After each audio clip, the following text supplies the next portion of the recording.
Con este nuevo tiempo llegamos y nos reunimos con Yehezkel de tal forma que vamos a ver algunas de sus nebuot, concretamente la nebuá, la profecía que tiene que ver con la nebuá Atzmot HaYevashot.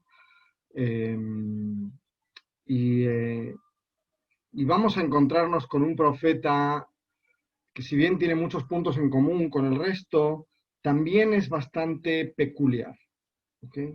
Hasta tal punto que cuando se estableció el canon de los libros que iban a formar parte del Tanaj, el libro de Yehezkel estuvo a punto de quedarse fuera de ese canon. Y así nos lo muestran en la Gemara, cuando hablan sobre la canonización de los libros, se nos muestra qué es lo que estaba pasando ahí. Había unas ciertas. Fijaos, ya la introducción o el comienzo del libro de Yehezkel es meshuné, es extraño, es diferente. Porque generalmente comenzamos escuchando de los profetas, comentándose de dónde, cómo se llaman, de dónde proceden, etcétera, etcétera. Pero en este caso no. En este caso no. En este caso el propio profeta abre con un relato y dice: Vayehi bishloshim shana barvi lechamishi lachodesh ואני בתוך הגלות, הנהר כבר, נפתחו השמיים ואראה מעות אלוהים. Dice, transcurridos 30 años, y no nos dice desde cuándo, nos lo va a decir después Rashi, lo va a señalar también esto. Dice, en tal día, dentro de un mes, dice, estoy en la diáspora, estoy fuera de la tierra de Israel, y estoy sentado en el Near Kvar, en Babel, ¿ok? Y dice, se abren los cielos y veo imágenes, o veo imágenes que Dios le permite ver, ¿ok? Y son las famosas profecías de Yehezkel, que, como os decía antes, son bastante, algunas de ellas son bastante peculiares. Además dice, y aquí ya nos centra y nos dice en qué momento se encuentra, dice que está en el Bechamisha lechodesh y Shana Hamishit legalut melech Yoyachim. Dice que está en el 5.º año de la diáspora, desde la expulsión de aquellos judíos que salieron desde Jerusalén con Yoyachim. Ahora, sabéis que durante la diáspora del primer templo no sucede de un solo golpe, sino que existen varias olas o varias oleadas de salida desde la tierra de Israel. Esto ya lo vimos cuando hablamos sobre Yirmiyahu.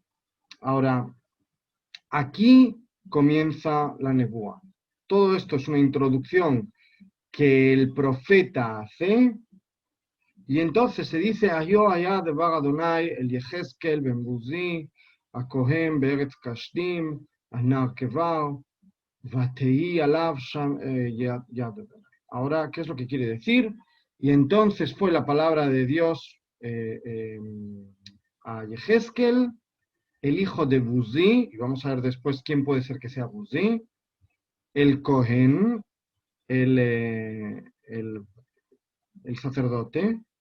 En la tierra, estamos en Kasdim, por lo tanto estamos hablando de la tierra de Babel, Anar Kevar, y estaba sobre él la mano de Dios. Y vamos a ver después cómo interpretan los Parshanim esta expresión de estaba sobre él la mano de Dios. Ahora, si yo os digo que el papá de Yehezkel era un Cohen, porque evidentemente Ben Buzi a Cohen, sabiendo que el papá era Cohen y él también, y si yo os digo que el papá es también un profeta, ¿quién podría ser? ¿De quién podría ser hijo? ¿Qué otro profeta que además era Cohen hemos estudiado últimamente antes de las vacaciones? ¿Alguien se acuerda? ¿No era Irmiau, Moré? Yirmiyahu, perfecto. Yirmiyahu. Vamos a ver lo que así nos lo van a relatar después. Que posiblemente es hijo de Yirmiyahu y vamos a ver por qué llaman a Yirmiyahu Buzi. Bueno, como os decía, él sale en la época de Yoyajim, con esa expulsión, y, eh, y fijaos lo que dice Rashi sobre esta apertura en este libro con un relato del profeta y no un relato en tercera persona, explicándosenos quién era, sino diciendo, en tal año estaba aquí y allí y hacía no sé qué. ¿Okay? Dice, por qué relata esto así? Dice, Satam Navid Barav, Velo Piresh Shemo, Miu. Y dice, ocultó las cosas el profeta y no explicó, no dijo cuál era su nombre, no lo especificó. Y tampoco especificó en función de qué estaba contando esos 30 años. Y por ello, Ifsika Ruach HaKodesh et Devarav, y por ello, el Ruach HaKodesh detiene las palabras del profeta, ¿ok? Y comienza a darnos una explicación, ¿ok? Lelamed mi Naví, para enseñarnos quién es el profeta, Ulelamed le minyan ma humana, y para enseñarnos en función de qué o cuál era el punto a partir del cual estaba contabilizando. Pues está escrito, pues está escrito que en el día 5 del mes, ¿ok? En el año quinto. Y dice que esto es precisamente para dar un marco. Fijaos, los propios parsanim, los propios exégetas del Tanaj, se preguntan por qué hay este comienzo tan extraño, por qué su profecía comienza de una forma tan rara. Ahora, daos cuenta de otra cosa también. Todos los profetas que hemos visto hasta ahora se encontraban en la tierra de Israel en el momento de profetizar. No estaban fuera de la tierra de Israel. Y sin embargo, Yehezkel nos dice, comienza diciéndonos, que él se encuentra fuera de la tierra de Israel. Ahora, por lo tanto, ya sabemos que él se encuentra en el quinto año después de que fue expulsado de Israel, Yoyajim. Y además,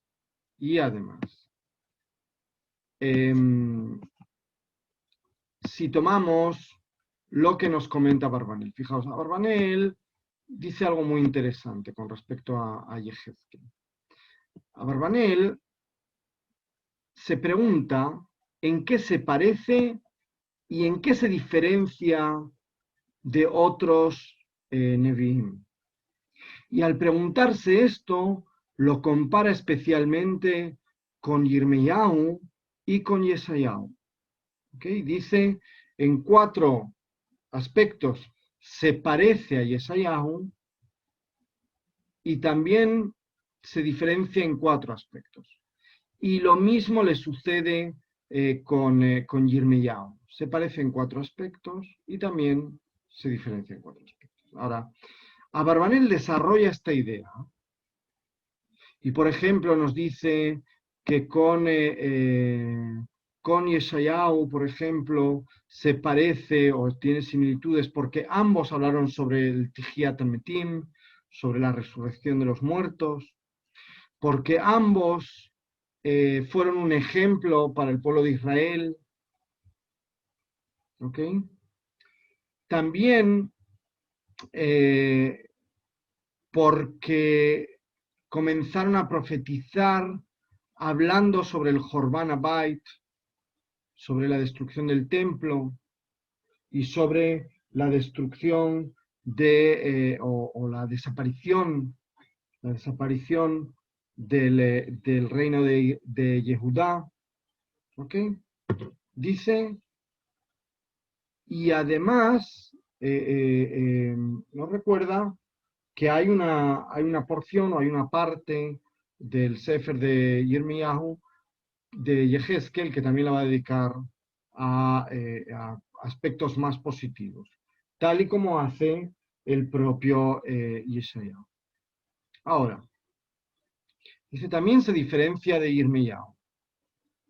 Por ejemplo, que Yirmiyahu no vio lo que llaman Magot Elohim, o sea, visiones que el creador del mundo le mostró a Yehezkel, pero Yirmiyahu, su profecía parece tener otra manifestación, otro tipo de manifestación. ¿Ok?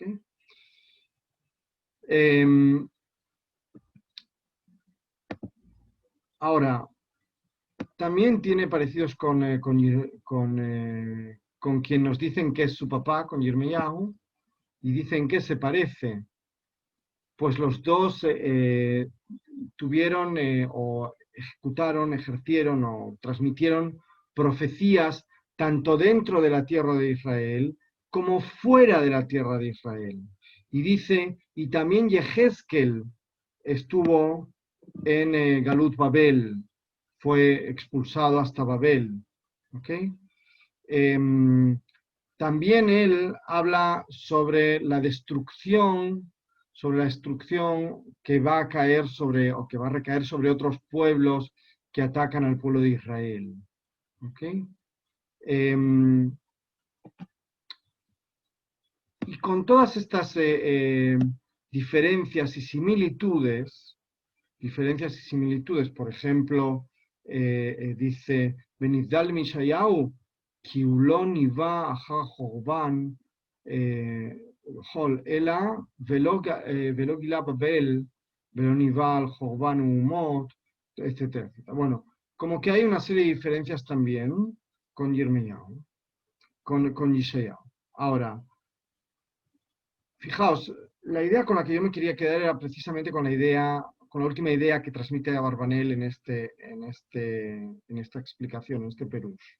Y dice, Umize yadanu mahalat anavi Yehezkel, senidamel ishnei haneviim geonei olam aele. Y dice, y por todo esto supimos de la grandeza del profeta Yehezkel. Nos está diciendo es un profeta muy especial. Dice, porque se parece a estos dos profetas sabios, genios, ¿ok? Del mundo. Por lo tanto, tenemos que observar a Yirmiyahu como a Yehezkel, no a Yirmiyahu, a Yehezkel como una figura central, como una figura importante, muy importante, que tiene similitudes y diferencias con los demás. Ahora, Abarbanel dice que lo que lo hace especial es esas similitudes. Yo diría que también las diferencias, ¿ok? Porque vuelvo a repetir y vuelvo a reseñar esta idea. Yehezkel es muy distinto, muy distinto al resto de los profetas. Muy distinto. Ahora comencemos a profundizar en ese segmento en el que ya comienza la profecía propiamente dicha de Yehezkel. Y eh, aquí ya vemos una estructura similar, parecida a la del resto de los profetas en el comienzo de sus libros. Y vino la palabra de Dios a Yehezkel. ¿Okay? Y nos dicen quién es. Y dice Rashi, Amru Raboteinu, allá que va le fiche en Ashechina שורה על נביא בחוץ לארץ, אלא על ידי ששרתה עליו תחילה בארץ. Dice Rashi que nos dijeron nuestros sabios, de bendita memoria, que ¿por qué dice allá? Debido a que ya la profecía había venido a él ya había profetizado en la tierra de Israel y por lo tanto también podía fuera de Israel. ¿Por qué? Porque la Shejinah solamente va a estar sobre esa persona, sobre el profeta, en la tierra de Israel, ¿ok? Y no fuera de la tierra de Israel. Ahora, nos explican también qué quería decir en el caso de Yehezkel la expresión mano de Dios. ¿Cómo que está sobre él la mano de Dios? ¿Ok? Kol leshon yad amura besefer ze ubechol lashon nebuah eina el leshon tokef sher nebuah tokefet al kojo que Adam mishtageh. O sea, que siempre que escuchemos la expresión Yad Adonai, quiere decir que nos vienen a explicar o nos vienen a puntualizar o a recordar que la profecía, la nebuá, no es algo voluntario. No es algo voluntario. Esto lo habíamos comentado ya cuando vimos al comenzar el curso lo que decía Rambam, Maimónides, sobre la nebuá, sobre la profecía. No es algo voluntario, sino que como una persona que hubiese enloquecido, no es algo voluntario, al cojo, involuntariamente, forzado incluso, ¿ok? Ahora nos recuerdan que es un hijo de un Cohen, y como decíamos antes, ¿quién podría ser si no Yirmiyahu? También por la época y también porque es un Cohen. O sea, sí. Algunos dicen, es por lo tanto descendiente de Itamar el Cohen, quien era además responsable de los Leviim. ¿Ok? O tal vez descendiente de Elazar a Cohen. ¿Ok? Hay una discusión en la que Gemara hablan sobre esto. Ahora, Masheamar, el Yehezkel Bar Buzi. O sea, cuando le llaman Yehezkel, el hijo de Buzi, dice en el Targum Yerushalmi, nos dice el Radak, dice Yehezkel, Naví Bar Yirmiyahu, Naví Anaví. Venikra Yirmiyahu Buzi, al Shayu Mevazim Oto. ¿Por qué le llaman Buzi? De Leshon, de la raíz Lavuz. ¿Ok? Lavuz es avergonzar. ¿Qué es lo que pasaba con Yirmiyahu? ¿Recordáis? Yirmiyahu tuvo una vida nada sencilla y por lo tanto parece ser que toda esa vergüenza que le hicieron pasar, todas las veces que lo avergonzaron, de ahí este sobrenombre Buzi. Y por eso Yehezkel ben Buzi. Ahora, otro de los aspectos que resaltan profundamente, y veo la cara de Rita por las letras tan chiquititas. Rita, no te asustes. Solamente quería que nos quedáramos con una idea de aquí, que es que Yirmiyahu en Shir Hashirim, en Midrash Shir Hashirim Rabbah, nos dicen que era alumno, ¿ok?, de Yishayahu, de Isaías. Existe un vínculo entre ellos. ¿Recordáis que Abarbanel nos buscaba las similitudes y las diferencias con Yehezkel y con Yishayahu? Bueno, en este caso encontramos el motivo. Sabemos que hay una gran influencia. Hablábamos sobre la cuestión de la resurrección de los muertos, que luego vamos a ver qué sucede con la profecía que vamos a leer hoy, o que vamos a estudiar hoy. que tiene que ver con esto, pero que también está vinculada, por lo tanto, con Yeshayahu. Ahora, se nos dice que Yehezkel vio cosas impresionantes. Impresionantes. Esas magot Elohim que él ve, esas manifestaciones, son de verdad a veces incluso desconcertantes, no os voy a mentir. ¿Ok?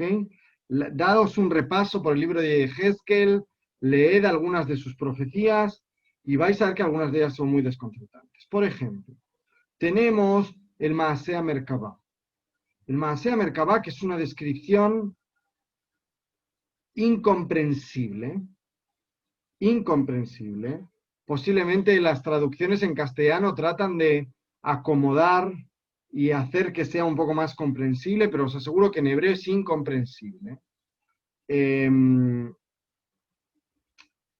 Porque describe situaciones y cosas que son fantásticas, ¿ok? Escapan de la lógica que nosotros conocemos. Ahora, no solamente Maasea Merkabah, sino también lo que se llama Hazon Ha'atzamot HaYeveshot, que es lo que vamos a analizar hoy y a leer hoy. Y fijaos, nos dicen en Mejilta, nos dicen, a pesar de todo lo que vio Yehezkel, a pesar de todas esas cosas grandiosas, fantásticas, sensacionales, extrañas, incomprensibles, Ga'ata Shifcha Alayam Mashelo Ra'a Yehezkel Ben Buzi. Vio la sirvienta, ok, una sirvienta cualquiera, Stam, es un Stamí, una sirvienta cualquiera vio lo que no en el mar, o sea, en el mar, aquí estamos hablando de Tijat Yam Suf, okay, Kriyat Yam Suf, en la apertura del mar, cuando salen de Egipto, dice incluso la persona que tenía un estatus social más bajo, en el momento de la salida y de cruzar el mar de juncos, vio más que el propio Yehezkel. Para que nos hagamos una idea lo que debió ser la salida de Egipto. Y fijaos, cuando leemos precisamente esta haftará la leemos en el Shabbat de Hol HaMoed. ¿Ok? Ahora, las profecías de Yehezkel, como nos sucedía con Ishayahu, pero en este caso mucho más marcado, se dividen en dos. Tenemos una serie de profecías que son hasta el momento del Jorbán, de la destrucción del templo, y hasta ese momento lo que hace es tojaja, lo que hace es llamar la atención del pueblo, decirles por aquí estamos yendo bastante mal. Una vez que el templo ha sido destruido, trae o enuncia profecías que tienen que ver con la tikvá, con la esperanza en el futuro. Y una de ellas es precisamente esta que estamos leyendo. Os traía aquí una pequeña porción, un videíto en el que se hace una comparación entre Yehezkel y Irmiyahu. Ahora, no lo voy a poner, pero para que os hagáis una idea, y si tuviésemos que traer al día de hoy estas dos figuras, pensaríamos en Yirmiyahu como un profeta, una persona que tiene una vida muy dura, muy difícil, y que además se lo toma todo muy a pecho, muy a pecho. Y sin embargo, Yehezkel vive la misma situación, vive la misma época, pero trata de encontrar también un punto de luz. ¿Ok? Trata de ser un poco más optimista y positivo. Por lo tanto, vamos a nuestra haftará, que es una haftará que viene a reconfortarnos, a alegrar nuestros corazones. Se llama Hazon Ha'atzamot HaYeveshot y comenzamos con esa idea de los huesos secos. ¿Ok? Fijaos, comienza diciendo Aitá, Alay, Yad, Adonai. La mano de Dios se puso o se posó sobre mí. ¿Por qué? Como nos decía Rashi ya anteriormente, de una forma involuntaria, como si tuviese un capítulo de locura transitoria, involuntaria, viene Dios y le transmite una idea. Ahora, entra en un valle y ¿qué es lo que ve? Muchísimos huesos secos. Vehaya, veí, meleat atzamot. Hasta aquí nos dice que había huesos, pero en el siguiente pasuk nos va a decir veine yeveshot meod. Estaban muy secos. O sea, se quiere decir, ha pasado mucho tiempo desde su fallecimiento. Ha pasado un largo periodo de sufrimiento, por decirlo de alguna forma, si tratamos de encontrar la representación simbólica.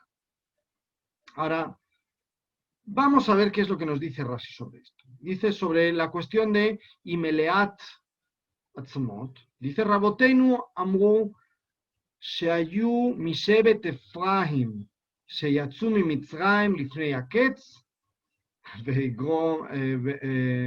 Beorgom Anshei Gat Anoladim Baaretz. Que Mosheneemar. Ok, dice, ¿por qué había tantos huesos y de quién eran todos estos huesos? Y dice Rashi, posiblemente eran de la gente de la tribu de Efraim, que en el libro en Divrei Hayamim se nos especifica de toda esta historia, que según las interpretaciones fueron asesinados por la gente que estaba en la tierra de Israel, Anshei Gat, cuando durante el tiempo, y hay quienes dicen, durante el tiempo que estaban en Egipto, en Mitzrayim, salieron la gente de Efraim antes de tiempo, y hay quienes dicen que fue mientras estaban en el desierto, el pueblo de Israel. Y esto estamos hablando todo el tiempo de la salida de Egipto, del Egipto de Moshe. ¿Ok? Entonces, esto ya establece un vínculo entre Pesaj y la Haftará. Un primer vínculo aquí encontramos. En la propiedad de los huesos. ¿De quién son esos huesos? ¿Ok? Nos recuerda Rashi que nuestra tradición lo interpreta así. Y ahora se nos comenta también Ve'avireni alehem saviv saviv. Y fui recorriéndolos, me llevó sobre ellos alrededor. Dice, lo llevó alrededor y no lo hizo entrar. ¿Por qué? ¿Se os ocurre por qué puede ser? Dijimos qué tipo de profeta es Yehezkel. Además de profeta es también un Cohen. Y por lo tanto no puede entrar en ese valle. No puede. A muerte. Ajá, no puede entrar en contacto con los muertos. Con los cadáveres. Bueno. Ahora, hay una expresión en Yehezkel que resalta todo el tiempo. Vayomer Elai Ben Adam. No sé cómo lo traduce exactamente, vamos a ver cómo lo traduce exactamente.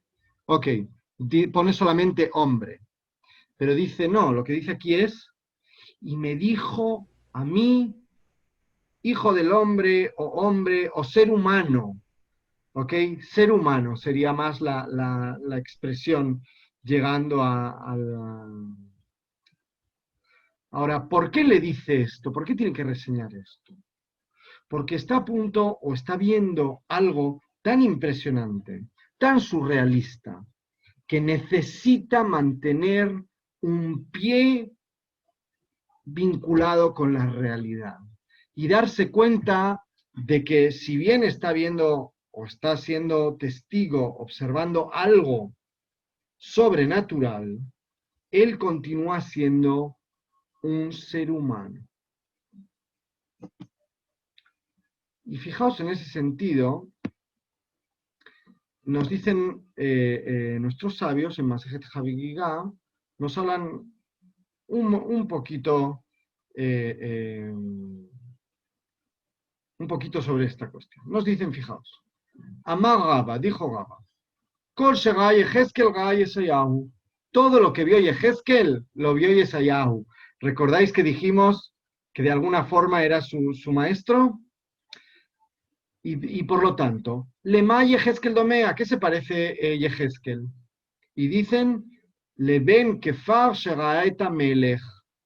Yehezkel es como una persona del campo, una persona que está trabajando, que vive en una zona agrícola y que ve al rey. O sea, hace una figura muy alejada, muy, ¿cierto? Ulema Yeshayahu Domé, Le ben Krach. Shera'a et Amelech. ¿Y a quién se parece Yeshayahu? A alguien que vive en la ciudad y ve al rey, que es mucho más habitual. No en Pekín, ¿ok? No ver al emperador chino, pero pensemos en un sitio como puede ser París, ¿ok? Con los Borbones en París. ¿Qué sucede? El que vive en París posiblemente va a ver la carroza del rey pasar de vez en cuando.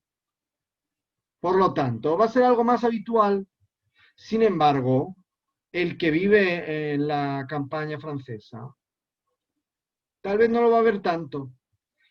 Así que Yehezkel tiene esa figura de ser una persona tal vez más alejada de toda esta vida, de todo este mundo, y Yeshayahu no, Yeshayahu más cerca.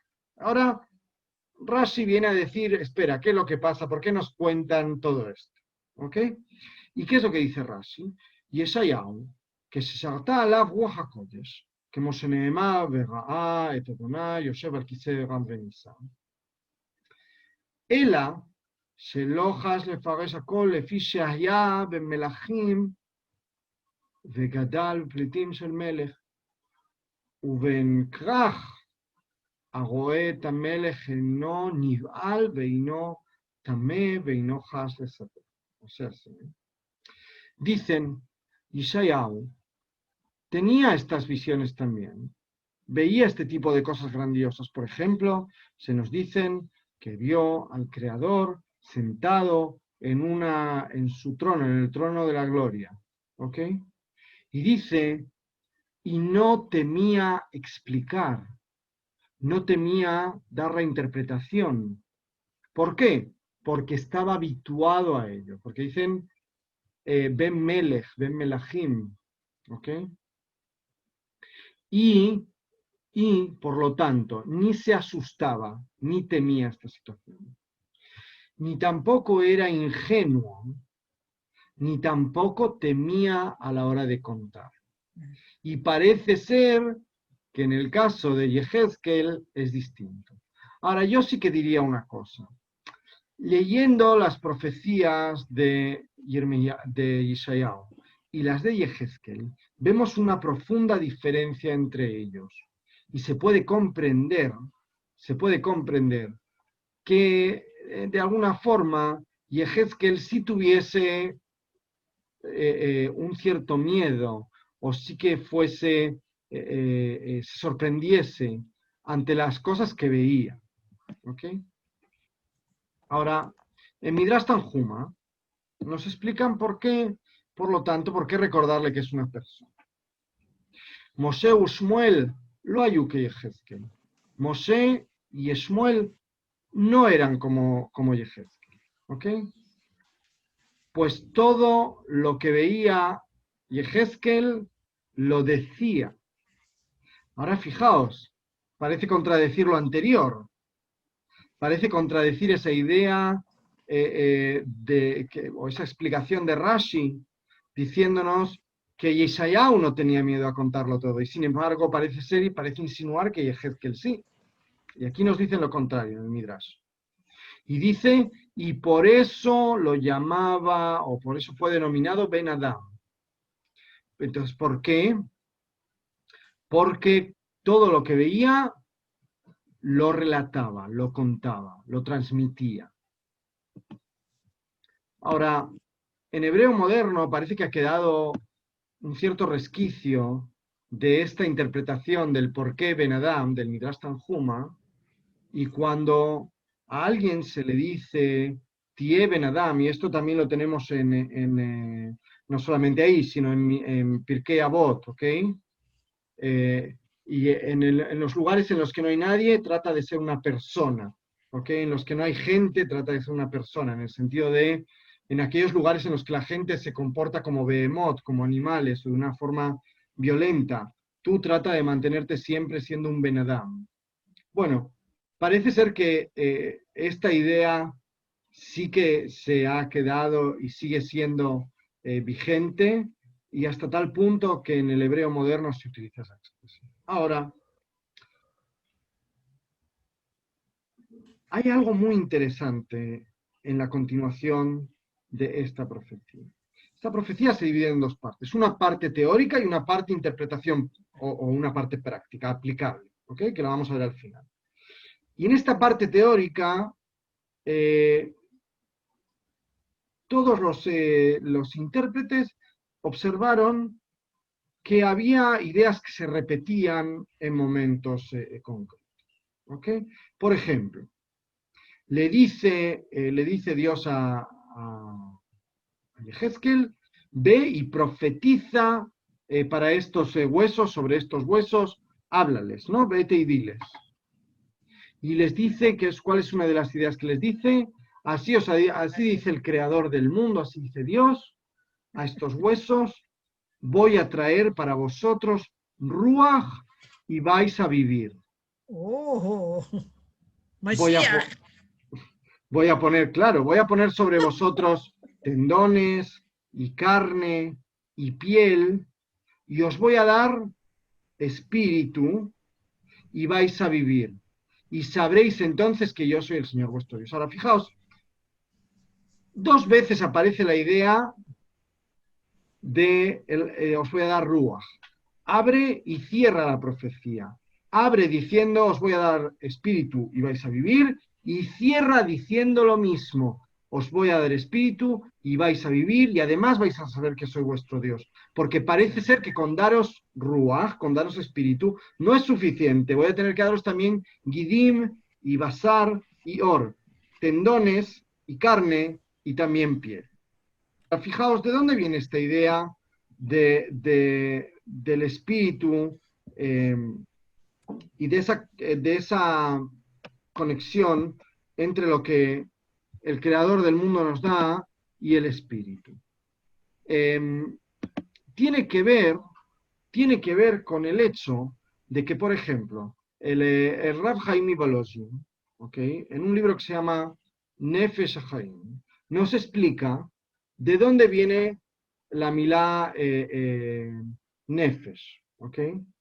Y, por ejemplo, nos dice, entre otras cosas, que existe una conexión entre el espíritu, el alma de la persona, y una cierta, vamos a llamarlo porción, o un cierto fluir del creador del mundo.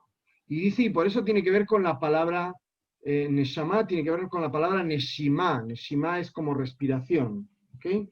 Y dice, ¿por qué? Porque es como si fuese el suspiro, la expiración que sale del corazón. Y dice, pero no del corazón de la persona, sino del creador del mundo, de la boca del creador del mundo. Y por lo tanto, la Neshama tiene una parte superior que está conectada directamente al creador del mundo y una parte inferior que es la que llega hasta nosotros. Bueno, no quiero profundizar mucho en este texto, es un texto interesante, si alguien tiene interés en leerlo, comentádmelo y os lo hago llegar. Ahora, por las mañanas decimos Elohai Neshama Shenatata Bi Tehora I. ¿Por qué? Porque también decimos Modean y Lefaneja, ¿cierto? Melejai Bekayam Shehezarta Bi Nishmati, que me devolviste mi alma, mi espíritu. ¿Por qué? Porque durante la noche sabéis que nuestro cuerpo es como si fuese un cadáver. El alma sube a dar cuentas, la tetim bejeshbon de mala, y el cuerpo queda como el cuerpo, sin vida. Por eso en esta profecía nos dicen 2 veces esta idea. Pero además, se añade al final esa idea de, y entonces vais a saber que yo soy el creador, que yo soy vuestro Dios. ¿Por qué? Porque no siempre somos conscientes de la importancia de lo espiritual y nos fijamos en lo otro, en lo físico. Y fijaos hasta qué punto nos fijamos en lo físico. Y no vengo a hacer apología, ningún tipo de apología de tipo político ni de desobediencia civil. ¿Ok? Pero fijaos hasta qué punto nos fijamos en lo físico y no tanto en lo espiritual. Que en todo el mundo ha estado muy claro que para detener la pandemia había que declarar un seger, una cuarentena, para preservar lo físico, para preservar la integridad física, fundamental. Sin embargo, pocas personas repararon desde el primer momento en lo que esto va a generar a ese otro aspecto del cuerpo, no del cuerpo, sino de la existencia y de la vivencia humana, que es el espíritu. Fijaos hasta qué punto a veces no somos conscientes, ¿ok?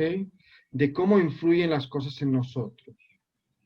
Después, con el tiempo, hubo personas que empezaron a hablar sobre ello.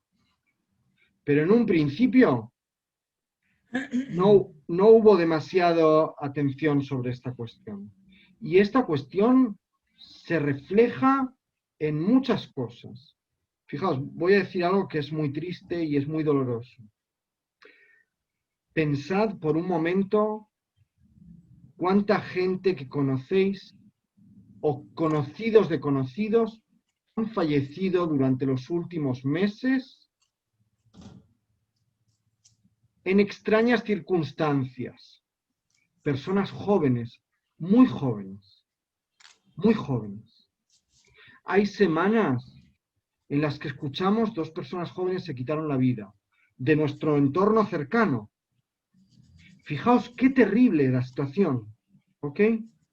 Cosas que antes eran menos habituales, pero que la situación de encierro, entonces, seamos conscientes de esos 2 aspectos. La Torá todo el tiempo habla sobre lo físico y sobre lo espiritual. Bereshit bara Adonai et hashamayim ve'et haaretz. Bereshit bara Elohim. Primero los cielos, luego la tierra. O sea, hay dos componentes, ¿ok? El uno sin el otro no pueden, no funcionan. Y eso es lo que nos viene a decir el profeta también. Elohai neshama shenatatavi teorai. La neshama procede del creador del mundo, tiene un vínculo con él. Y él nos la da, la sembró en nosotros, la implantó en nosotros. Cada día nos desprendemos de ella o se desprende de nosotros, pero regresa. Y es importante cuidarla, tanto como lo físico. Ahora, también el profeta continúa y aquí comienza a dar una cierta explicación sobre toda esta cuestión para que vayamos comprendiendo, para qué o qué es lo que quiere venir a decir. ¿Okay? Y comienza especificando Venibeti kasher subeti. He profetizado exactamente lo que se me mandó. Fijaos, recordáis que antes decíamos, le llaman Ben Adam porque dice lo que vio. Y aquí él dice, todo lo que he visto os lo estoy contando. Dice, aquellos huesos no tienen ruaj, no tienen espíritu. Y me dice, ahora vete y háblale al espíritu. sea, ya le has hablado a los huesos, ahora háblale al espíritu. Y Nabé Ben Adam, otra vez le vuelve a decir, profetiza persona. Y le vas a decir, así ha dicho el creador del mundo, de los 4 puntos cardinales del mundo, Ben, espíritu, Ben Ruach. ¿Ok? Y Pji, y entra, introdúcete en aquellos cuerpos, en aquellos muertos, en aquellos asesinados. Ahora, qué idea tan linda, si lo hacemos, si lo comparamos con el pueblo de Israel, porque después lo vamos a hacer ya de una forma mucho más clara. Le dice, llama al espíritu, ven de los 4 puntos cardinales. Fijaos, habla sobre la diversidad, de la diversidad de opiniones, pero también la diversidad cultural del pueblo de Israel. El judío de Túnez, y el de Marruecos, y el de Polonia, y el de Rusia, y el de Ucrania, y el de Egipto, y el de Argentina, ¿ok? Que son los marrocanos de los Ashkenazim, así se dice en Israel. Los judíos argentinos son los marrocanos del mundo Ashkenazí. Bueno, se juntan todos, ¿y qué es lo que sucede? Sucede la vida. No solamente necesitas cuidar del aspecto físico, del espiritual, sino también de la relación y de la interacción. Y por lo tanto dice, Veinabetika Tzivani, y así dije tal y como se me ordenó, y va a venir a ellos, a los huesos y a aquellos muertos, el espíritu Ruach. Aguaj, y van a vivir y van a poder ponerse delante, de pie, etcétera. Bueno, aquí parece que está hablando de Tjiat Ametim, de la resurrección de los muertos. Ahora, זה נראה כשואה, מורה. ¿cómo? Como si fuera la Shoah también. Lo podríamos tomar así, podríamos hacer una lectura, pero es un tema tan doloroso y tan cercano que a veces es difícil, porque aquí está hablando de un levantarse literalmente, de que estos huesos se van a levantar literalmente. Fíjate, hay un conflicto, digamos, cuando hablo de un conflicto no es una discusión, sino una cierta dificultad con respecto a esta profecía cuando hablamos sobre la Shoah. Porque ¿qué es lo que sucede? Se habla de la integridad del cuerpo en el enterramiento. Y sabemos, desgraciadamente, que muchas de nuestras hermanas y hermanos que fueron asesinados brutalmente en la Shoah, de ellos no quedaron huesos. Fíjate el simbolismo de la acción del Rodef, del asesino, del criminal. Bueno, hasta ahora escuchamos el mashal, la metáfora. Ahora Yehezkel nos va a hablar de la aplicación de lo que él acaba de decir hasta ahora. Nos va a revelar la interpretación, que es el Nimshal. Ahora nos va a decir, estos huesos son el pueblo de Israel. ¿Ok? Cuando se secaron los huesos, se perdió la esperanza. Se perdió la esperanza. Fijaos, esto sí que, yo aquí, Iris, sí que tomaría lo que comentaba sobre la Shoah. Y lo tomaría en el siguiente sentido. Una vez concluida la Shoah y también durante el periodo de la Shoah, espiritualmente hubo personas del pueblo de Israel que la Shoah supuso un impulso espiritual y hubo otras personas que su vida espiritual se vio truncada porque el encontrarse con aquel terror, con aquel horror, les hizo plantearse incluso la existencia del creador del mundo. Pero, por lo tanto, podemos decir, perdieron la esperanza, porque ¿qué se encuentra en el centro de la experiencia judía cuando miramos hacia el futuro? El Tikkun Olam, la corrección del mundo, la llegada de la época del Mesías, un mundo mejor que estamos construyendo. ¿Cómo voy a poder construir un mundo mejor después del horror del que he sido testigo? El judaísmo no se centra, afortunadamente, desde nuestra perspectiva, evidentemente. Otro pueblo dirá, uy, qué triste que no se centra en ello. El judaísmo no se centra en lo que va a haber después de la muerte, sino en lo que hay en este mundo durante la vida. Y por lo tanto, cuando tú arrancas la esperanza del pueblo de Israel, toda esperanza, y sin vida no hay esperanza. Y uno puede estar muerto también en vida, cuando su vida espiritual se ha visto truncada y destruida. Se convierte en un cuerpo. Se convierte en un cuerpo que sí, que tiene huesos, y tiene tendones, y tiene músculos, pero que no tiene vida. Dice, yo os voy a dar espíritu y entonces vais a tener vida. Por lo tanto, ¿qué fue lo que les fue robado, arrebatado? La esperanza. Porque al fin y al cabo, todas y todos vamos a morir en algún momento y no sabemos cuándo. Toda persona. Y puede ser una muerte, de verdad, trágicamente, a veces fallecen y que no lo alenu, que no lo veamos, personas de edad muy joven. Y a veces personas muy mayores, y a veces personas de una edad, en la madurez. Pero aquella acción arrebató la esperanza, toda esperanza. ¿Por qué? ¿Cómo vamos a poder corregir el mundo si hay seres humanos que son capaces de hacer algo tan bestial y tan horroroso? Esto fue lo que fue destruido.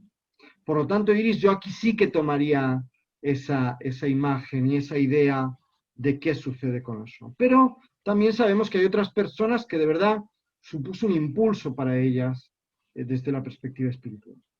Por lo tanto, fue perdida la esperanza, dice. ¿Ok? Y dice, y Nasbebe Amat Alehem, Koamar Adonai, profetiza y diles, voy a abrir vuestras tumbas. Y aquí hay que tomarlo, y esa es la pregunta a la que nos vamos a exponer dentro de un momento, si es algo literal o es algo metafórico. Y os voy a hacer subir de vuestras tumbas. Pueblo mío, fijaos en este detalle, pueblo mío, así aquí se dice, en la segunda vez se dice pueblo mío.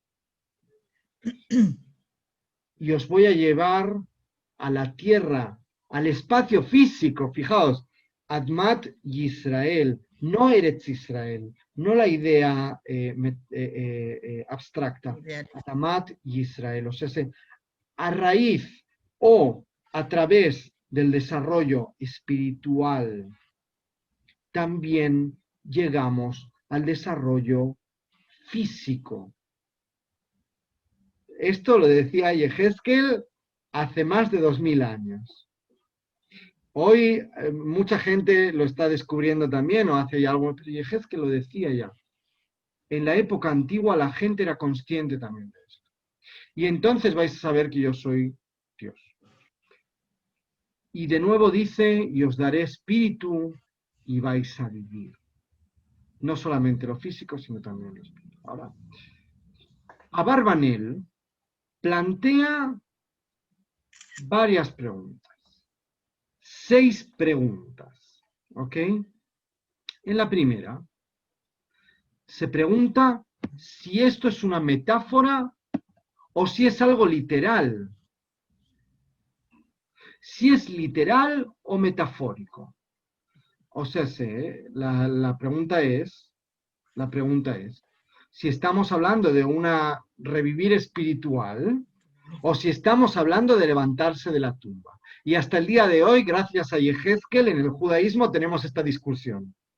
Están quienes dicen, está prohibido donar órganos porque el muerto va a necesitar sus órganos cuando se levante, y por lo tanto aquí, Iris, tendríamos un problema con la cuestión de la integridad del cuerpo a la hora de la muerte.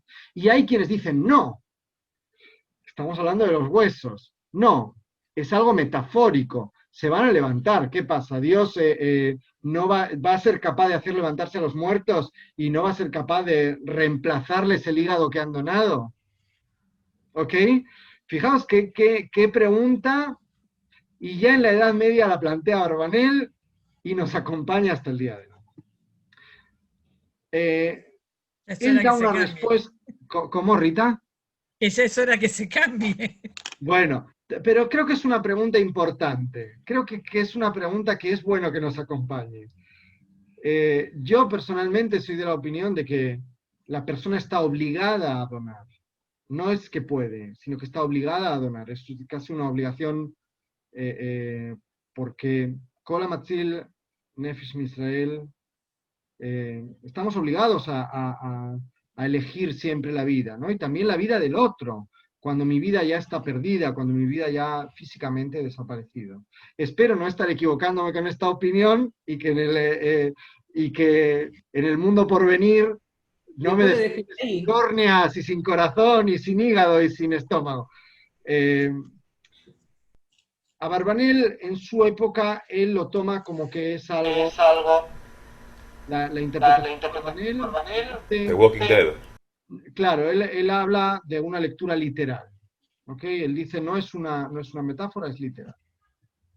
La segunda pregunta que él plantea tiene que ver con la conversación que se establece entre el creador del mundo y el profeta. En un momento dado, le pregunta, ¿te parece que lo haga así?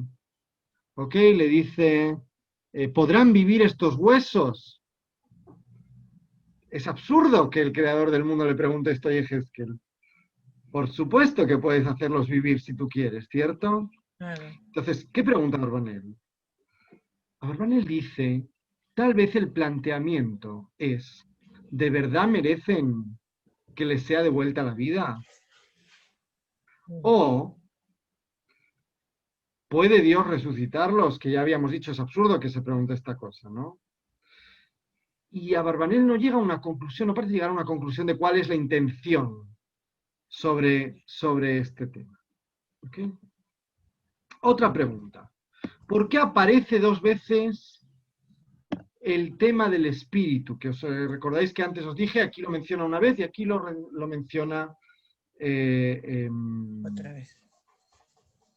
dos veces. Ahora, Abarbanel, a diferencia de lo que yo comentaba antes, o en mi opinión, trae una idea diferente, que es del rabino David Kimchi, que dice que en un primer momento lo menciona para resaltarlo y que después viene la explicación.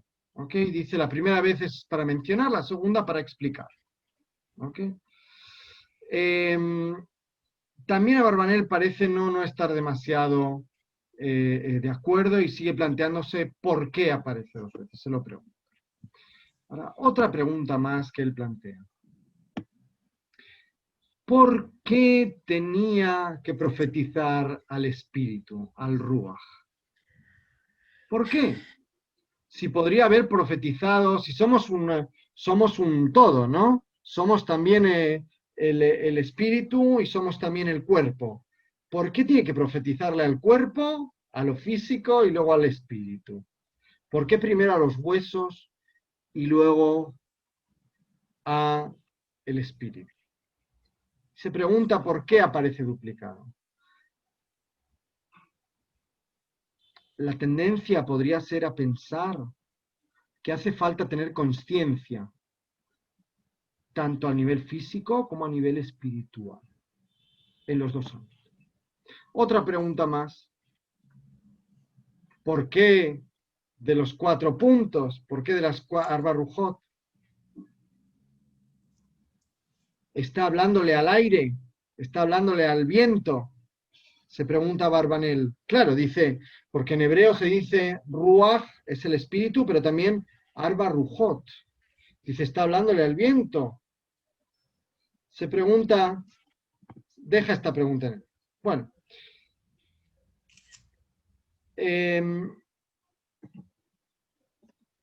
Y trae la respuesta de Rashi, que es de todos los puntos en los que se encontrasen. ¿Ok? Aquellos espíritus, aquellos cuerpos, aquellas personas. More, Ahora, La Una última pregunta. sí, ¿Puedo o no? sí, sí, sí. O si no, espero al final. No, Ok. que de alguna manera justo recién terminamos con Sukkot y cuando hacemos lo que es Arbat Minim, ¿qué es lo que hacemos? ¿No? Ahora, Shamaim, Aretz y Arbarujot, ¿no? Que claro, es lo que estabas hablando, al fin y al por, e- cabo. por eso Barbanel plantea esta duda, Diego. Precisamente por eso, porque dice, espera, ¿de qué nos está hablando aquí? ¿De los vientos, de la rosa de los vientos? ¿O nos está hablando de espíritus? Y entonces él hace una integración de las dos ideas. Ahora, la última pregunta que él plantea es por qué aparece la palabra a mí en uno de los psukim. ¿Por qué no la dice antes?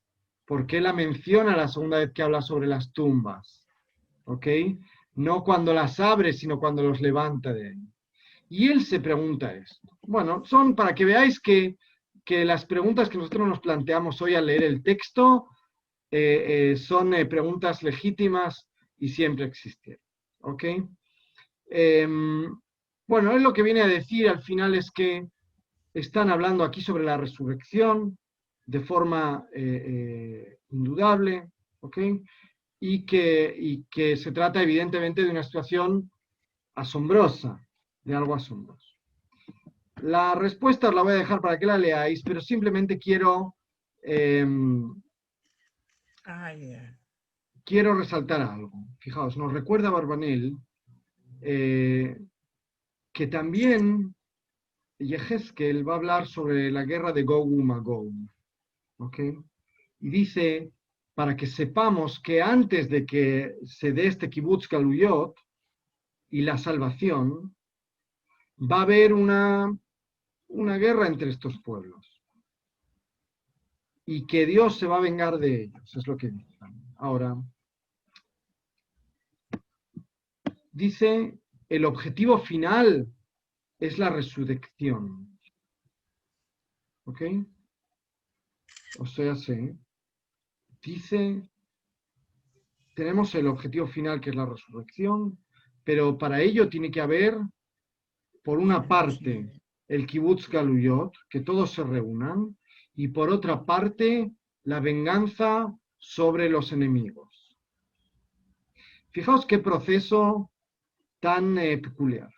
En primer lugar, reunir las piezas que se habían roto. En segundo lugar, de alguna forma, establecer una reparación. Y en tercer lugar, continuar con la vida.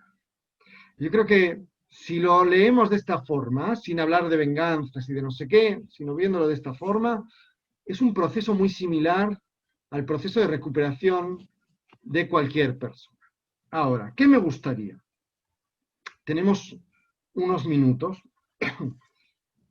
y quiero que hagamos dos cosas. Una, aquí vemos un montón de palabras en hebreo, os las voy a traducir rápidamente para que todo el mundo pueda elegir una palabra de estas. Cada persona tiene que elegir una de estas palabras y relacionarla de alguna manera con Pesach y que no sea Atzamot, la pata del cordero que ponemos en la queda.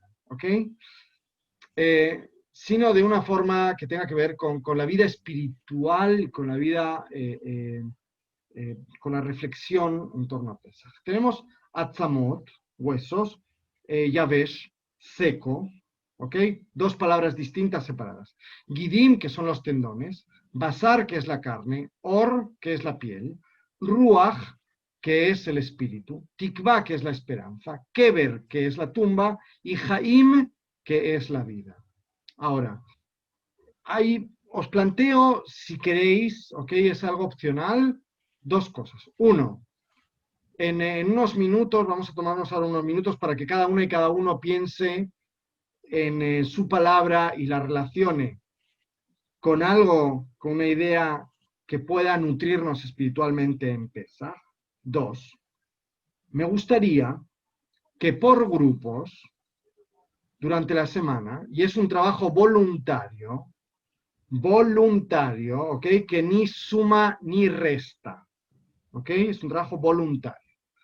Que cada grupo tratase, o cada uno de esos dos grupos, trate de establecer con las palabras de una columna o de la otra, luego os voy a enviar una foto de las palabras, que elija una de las dos columnas y que articule un pensamiento, una idea, una frase y media, o sea, 20 palabras máximo, con las que, utilizando esos conceptos o esas ideas en torno a la profecía de Yehezkel, puedan transmitir a un grupo de personas, ya sea chicos, ya sea adultos, una idea con respecto a la libertad.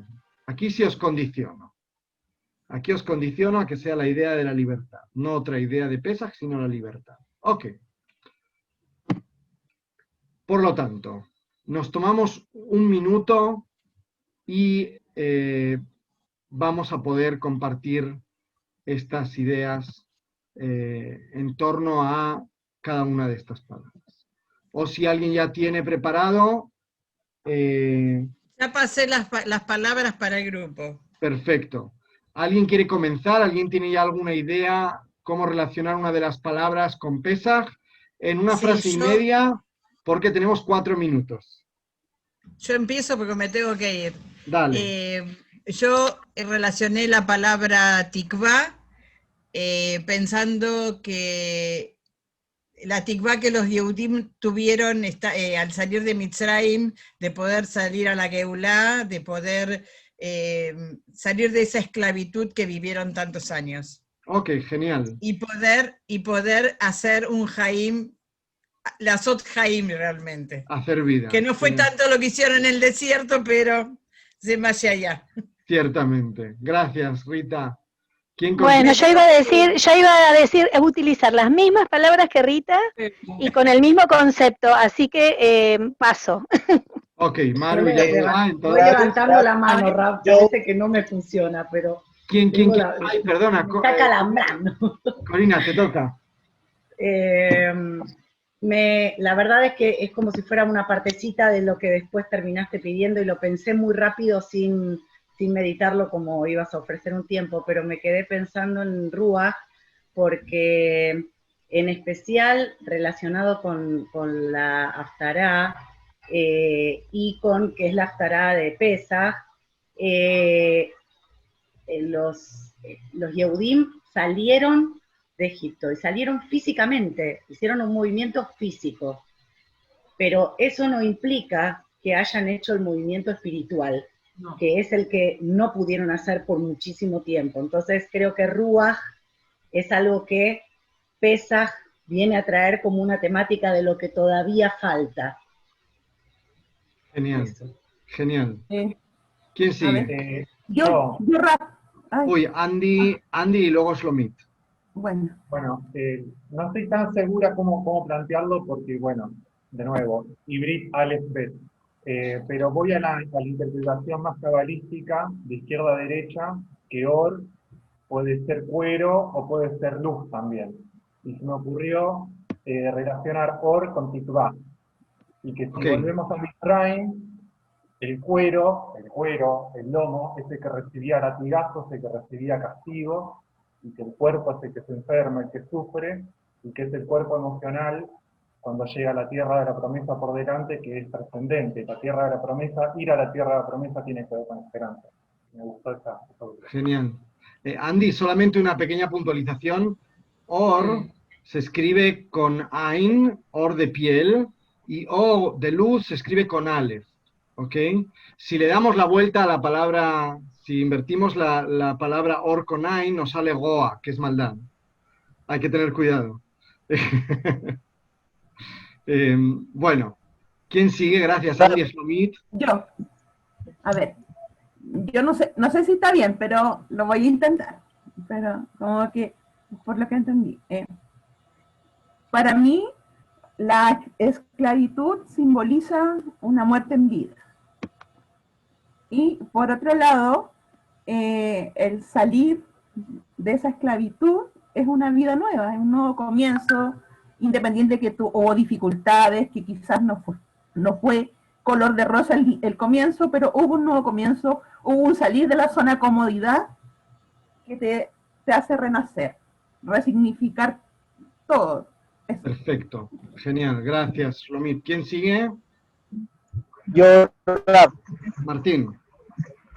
sí, Rab, me ganó de mano mi compañera, yo quería agarrar Rúa, quería agregar también en estos tiempos salir de la esclavitud o cambiar de dirección de nuestras vidas, un nuevo espíritu, ¿no? Un nuevo espíritu que nos saca de lo que estábamos haciendo antes, de la esclavitud donde estábamos, o tal vez de la oscuridad y falta de conocimiento.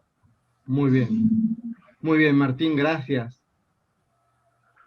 Sí, a mí me sonaron porque ya Dale. dijeron todo, pero bueno, no sé, se me ocurre que ahí dice tendones, carne, piel, y por otro lado dice ruaj, o sea, que las partes del cuerpo, ya sean los tendones, la carne, la piel, no tienen prácticamente ningún sentido sin el ruaj.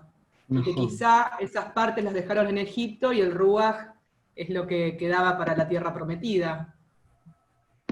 Bárbaro. Nos falta por escuchar a Iris, Celso, Diego, Tai. ¿Puedo yo? ¿Sí? Ok. Celso y después Iris. Las palabras que me vienen a la cabeza son las dos primeras, Yatzamot y Yabesh, los huesos secos, porque la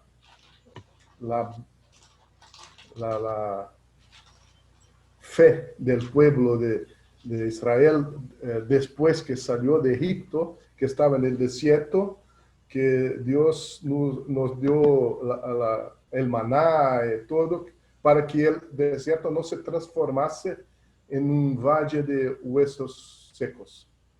Genial, me encantó. Gracias, Celso. Iris. Sí, la hice directo en hebreo y la traduzco. Ok. מאור יבש של הליכת במדבר נולדה תקווה וחיים בארצם. Entonces, de un cuero seco de andar por el desierto, nació la esperanza y la vida en su tierra. Muy bueno. Muy Iris, bueno. ya hiciste el otro trabajo. Genial. Diego, te toca. Me toca a mí. Ok, Sí. Atzamot, y lo asocio de alguna manera con el comienzo de toda la historia,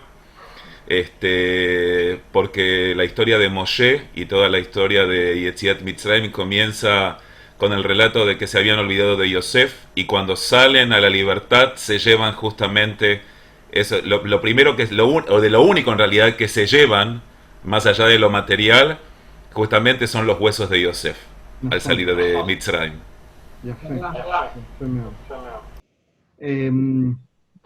Bueno. Me di cuenta que esta haftará la habíamos visto en hebreo para las fuentes. Estuvimos trabajando. Puede ser, es una haftará muy conocida. Me sonaba lo de los huesos, el valle, todo. Mora, Ruth trabajó con nosotros esta Sí. haftará. Sí, con Ruti la vimos, sí. Genial. Claro, sí. Genial. Bueno, fijaos. Quería compartiros algo que tiene que ver con la esperanza. Hay un piut muy conocido, que lo veis aquí, se llama Amem Shem Noga, que se canta en las comunidades hispano-portuguesas, o sea, en las comunidades de los Samechtetim, de los Faradim, en Simchat Torah, y hay comunidades que lo cantan todos los viernes para Kabbalat Shabbat, así que es muy apropiado para Shabbat, o para el Yom Shishi como es hoy. Y lo que trata de transmitir este poema, este piut, es precisamente esa esperanza en un futuro. Nos dice, por ejemplo, El Adir Nogabe Ayom, habla sobre Dios, ¿no? Dios grandioso, impresionante. Rescata a tu pueblo y os va a bendecir, y decid todo el pueblo, amén. La idea central de este piut es precisamente eso. Fijaos, en la tercera estrofa habla sobre el débil o la persona que está debilitada o la persona que es más, iba a decir, no susceptible, sino más, que es menos fuerte, pide, ¿no? Pide para que le vaya mejor. Vulnerable sería. Vulnerable, efectivamente, gracias, no encontraba la palabra. La persona vulnerable pide, ¿no? Shoel, y dice, nosotros tenemos la obligación de adorar. ¿Para qué? Precisamente para elogiar al Dios en el que está la salvación. Digamos, la responsabilidad o la posibilidad de salvarse queda en las manos del creador del mundo y no tanto de la persona. Escuchémosla un segundo porque es súper alegre y es fácil de aprender. La melodía y la letra es también muy sencilla. Amén, amén, amén, Shem Noga, amén, amén, amén. ¿Ok?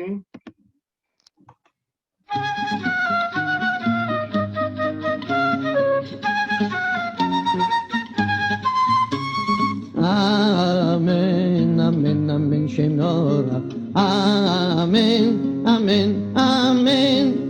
Que la dir nora ve'ayom le'amcha tenafiyot vibarech etchem hayom ve'imru kol ha'am amen.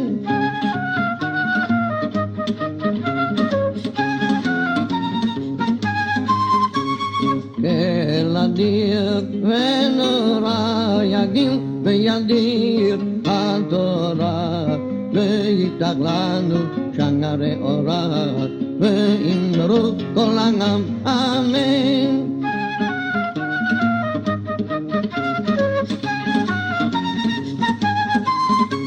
נקל שואל שבח כי עלינו לשבח בשיר מזמור למנצח ובירושלים אמן.